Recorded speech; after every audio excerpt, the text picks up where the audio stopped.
آپ سمجھتی ہیں کہ اس سال حکومت کی طرف سے کوئی سنجیدہ کوشش کی جائے گی کہ سیاسی ٹیمپریچر کم کیا جا سکے، یا پھر نہ ہی یہ حکومت کو سوٹ کرتا ہے کہ کوئی کامیاب مذاکرات ہوں اپوزیشن سے، اور نہ ہی پی ٹی آئی کی طرف ابھی تک ایسی کوئی انڈرسٹینڈنگ ڈیولپ ہوئی ہے کہ بات چیت سیاستدانوں سے ہونی چاہیے؟ کیا توقعات ہیں آپ کی سیاسی استحکام کے حوالے سے اس سال سے؟ اس کے ساتھ افسا صاحبہ مجھے یہ کہنا پڑ رہا ہے کہ نیا سال امید کے ساتھ اس لیے نہیں آیا چونکہ جو دو فریق ہیں جن کے درمیان تناؤ برقرار ہے، اسٹیبلشمنٹ اور عمران خان صاحب، وہ دونوں پارلیمنٹ کے باہر ہیں،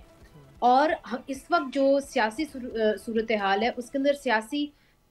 جو دانشمندانہ قسم کے سیاستدان ہیں وہ پارلیمنٹ کے ذریعے کوئی نہ کوئی حل ڈھونڈنا چاہتے ہیں،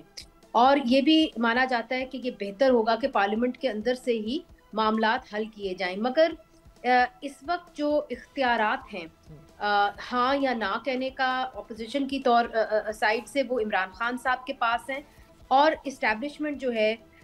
یا انہوں نے بات کرنی ہے یا نہیں کرنی، ظاہر ہے ان کو کوئی بھی منتخب حکومت تو ڈکٹیٹ نہیں کر سکتی،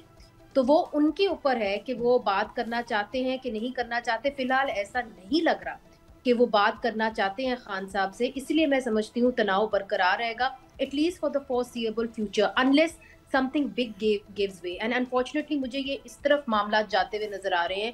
کہ جو ملٹری کورٹس کے اندر ٹرائل ہوئے، اور خاص طور پہ جنرل فیض کا جو ٹرائل ہو رہا ہے، اس کو کسی طریقے سے جوڑنا وہ چاہیں گے عمران خان صاحب کو، اور ان کو نامزد اور ان کو کنوکٹ کرنا چاہیں گے ان اے ملٹری ٹرائل۔ ناؤ یہ تو ایک خواہش ہو سکتی ہے، اس کا کیا اثر ہوگا بین الاقوامی سطح کے اوپر،